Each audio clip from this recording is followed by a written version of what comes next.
Halo semua, nama saya Tri Avianti Alwinda, NIM 180306006, dan di sini saya akan mereview beberapa video peternakan ayam petelur Haris Farm yang berlokasi di Yogyakarta. Nah, dimulai dari manajemen pembibitan. Bagaimana sih cara memilih bibit ayam petelur yang baik? Nah, langsung aja kita simak videonya ya.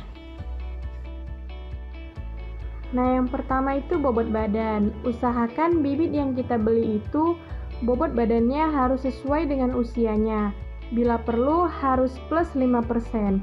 Nah, di sini kita dapat melihat ada tabel bobot badan ayam yang digunakan sebagai acuan dalam memilih bibit yang baik.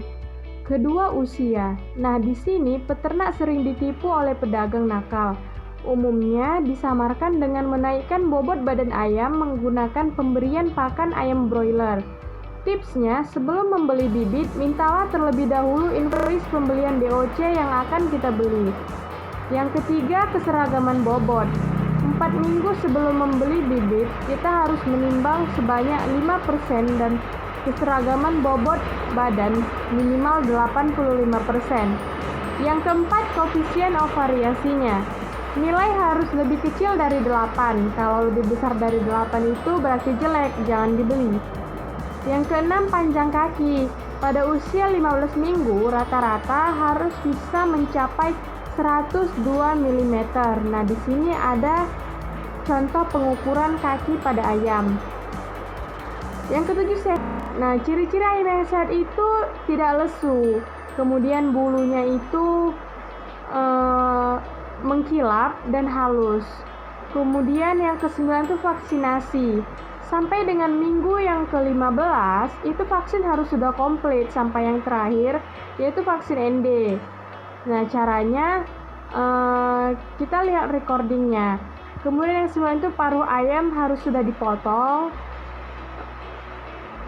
Kemudian pada umur 15 minggu itu jarak supit harus minimal 2 jari. Kalau kurang dari 2 jari jangan dibeli. Kemudian yang ketiga itu bulu ekor. Nah, posisi bulu ekornya itu harus mendatar atau cenderung ke bawah. Nah, ini menandakan bahwa ayam itu tidak mengalami keterlambatan organ.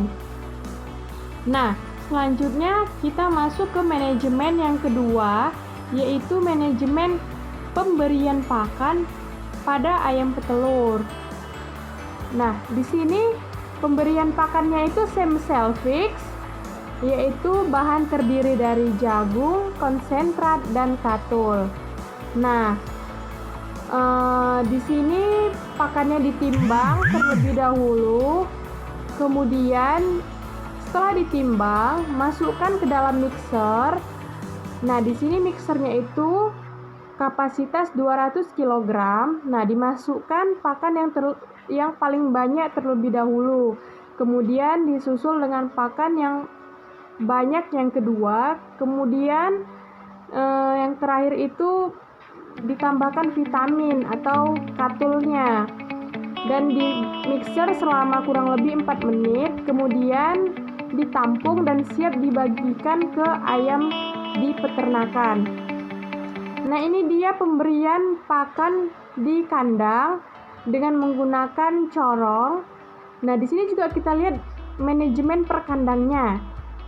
Di Haris Farm ini merupakan kandang model individual cage, yaitu satu kotak terdiri dari 1 ekor ayam.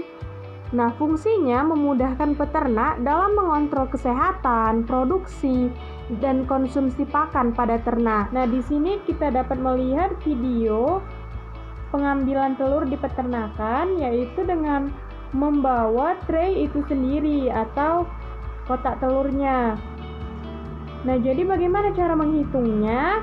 Yaitu dengan cara dihitung terlebih dahulu berapa tray yang dipakai untuk telur yang akan ditimbang. Nah, sebelum menimbang telur, kita timbang dulu traynya itu berapa beratnya, sesuai dengan jumlahnya itu sesuai dengan tray yang digunakan. Lalu setelah itu kita nolkan atau kita terkan, lalu kita timbang telurnya. Nah, kalau menghitung jumlah butirnya, dikalikan saja 1 papan itu, satu tray itu jumlahnya 30. Nah, kalau misalnya pada yang ditimbang ini itu ada 12 tray, berarti tinggal dikalikan saja 12 kali 30 telur, seperti itu. Nah, sekian video pembelajaran dari saya, semoga dapat bermanfaat dan sampai jumpa lagi.